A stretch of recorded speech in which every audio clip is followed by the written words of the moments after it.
Welcome back to Mr. Giant Reacts and Ting and Ting and Ting. I'm Mr. Giant, and today we're going to be watching the Oka Crisis in 5 minutes. Someone suggested that I watch this, so let's go ahead on YouTube and simmer and see what this crisis was all about. I think one of the most important examples of current indigenous resistance was the Oka Crisis of 1990. The Mohawks of Ganasatagi, a small territory reserve near the township of Oka, were resisting the expansion of a golf course and a condominium setup that was going to infringe on some of the last remaining pines, wooded area that they used for their ceremonies, lacrosse, and part of their graveyard was contained in this area. So in 1989, 1990, they started campaigning to stop this. They organized protests. They had petitions. They went to city council in Oka to try to stop this expansion, and the city was just arrogant and just would not listen to the people. They began a blockade of a small dirt road in the pines in Ganasatagi, and they maintained this little blockade for a few months. The township of Oka tried to get a court injunction to order its removal, and on July 11th, the Quebec Provincial Police sent in a large, heavily armed force of tactical officers armed with M16s and tear gas and that, and they went to dismantle this peaceful blockade. But by that time, warriors had rallied to the defense of this blockade and this struggle to protect the pines. And so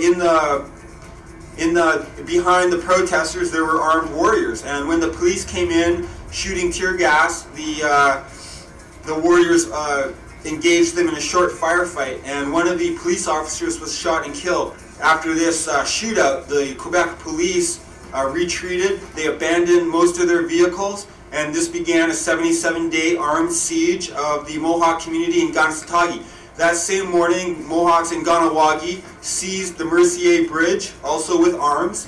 They seized the Mercier Bridge to place, as an act of solidarity, but also to place pressure on the Quebec government, because the Mercier Bridge was a vital commuter link into Montreal from the suburbs. And I mean, 100,000 people a day were using this bridge to get to work and to do their business in the city and that. This siege began. There was thousands of police deployed. Eventually, after a few, 2 or 3 weeks, the Canadian armed forces were deployed. They deployed an entire brigade of 4,500 troops, complete with armored units, armored personnel carriers, tanks, helicopters, jets, artillery units, and naval forces as well, to contain these two communities of Ganasatagi and Ganawagi. There was mass rioting by the white Quebecois Chateauguay, residents of Chateauguay, a nearby town, demanding that the military go in and crush this uprising. So it really inflamed a lot of the local racial tensions. Wow. Across the country, there was a widespread solidarity. Wow, that's crazy. But you know what's crazy about it, you know what I mean? And a lot of the stuff is done in the name of progress and things like that. Like the dominant group would try to take stuff from people, indigenous people, people of color, poor people of all races. They'll try to take stuff from them for their pleasure. Like they want to put on a golf course, for crying out loud, and they want to infringe on all the land and stuff with where those people do their ceremonies and have graveyards, man. They want to destroy graveyards. That's just and they think that's okay. But if somebody was to go into their graveyards where their relatives are buried, they'd be upset. And then they want to go wonder why they're upset, you know? Why are these people upset? Why can't we just take what we're going to take, you know what I mean? But you see that nowadays too, you know? Okay, like for instance, there's a lot of what you call gentrifying of neighborhoods where, you know, and corporations do it, come in there, buy up the land, and then just put down big high-rises to bring in all the little rich upper middle class people to live and walk around there, you know, just like dismantles people's lives just in the name of what they would call progress. But it's progress for them, not progress for anybody else. They don't care about other people. And it always baffles me when this happens. Now, I did hear a little bit about this. You know, I was living here at the time, actually, because he said 89, 90. So I was living here and I heard a little bit about it. But, you know, news don't travel that far and fast about stuff like that here, specifically. Nobody really pays attention, you know what I mean, here. But, yeah, that's crazy. Let's keep watching this. This is quite interesting here. To defend the Mohawks and there was protests all across the country, occupations of government offices, occupations and shutting down of bridges, railway lines. There was sabotage, electrical pylons were down, bridges were burned.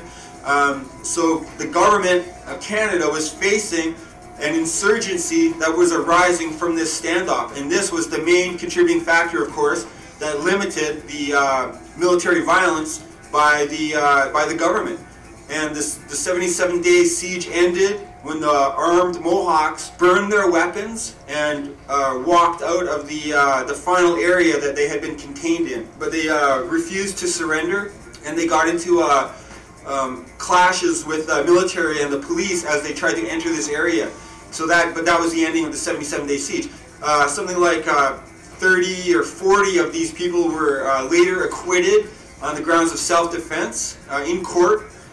And the golf course and the condominium project were never expanded. So the Mohawks were victorious. Oh, wow. And not only were they victorious in their local struggle, but they helped inspire Indigenous resistance and set the tone for Indigenous resistance throughout the rest of the decade of the 1990s and even up to this day.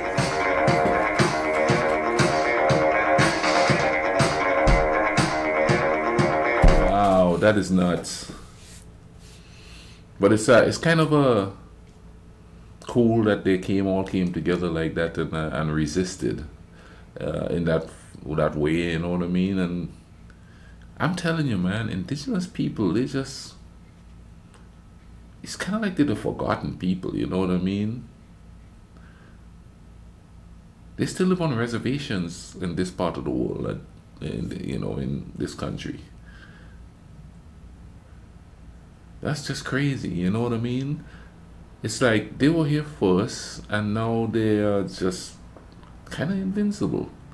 You know, but you know what's sad about it? Like, I know a lot of people, they would get help because they could find a drop of Indigenous blood in them, but they could get all kind of government aid if they could prove that they have just a drop.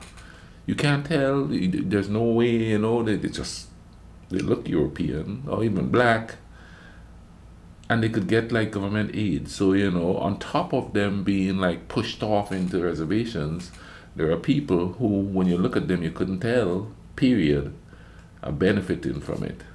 You know what I'm saying?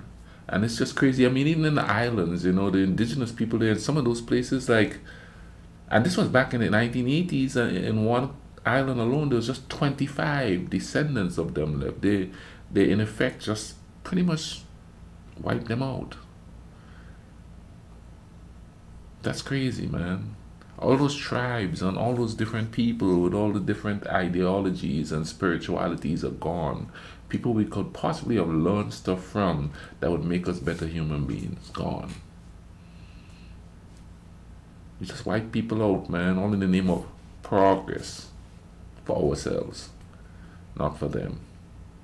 That's kind of sad, man. We got to do better. We got to start respecting people. Respecting their spirituality, respecting their traditions, you know what I mean? It's okay that they have their own traditions. As long as they're not trying to control you, you don't try to control them.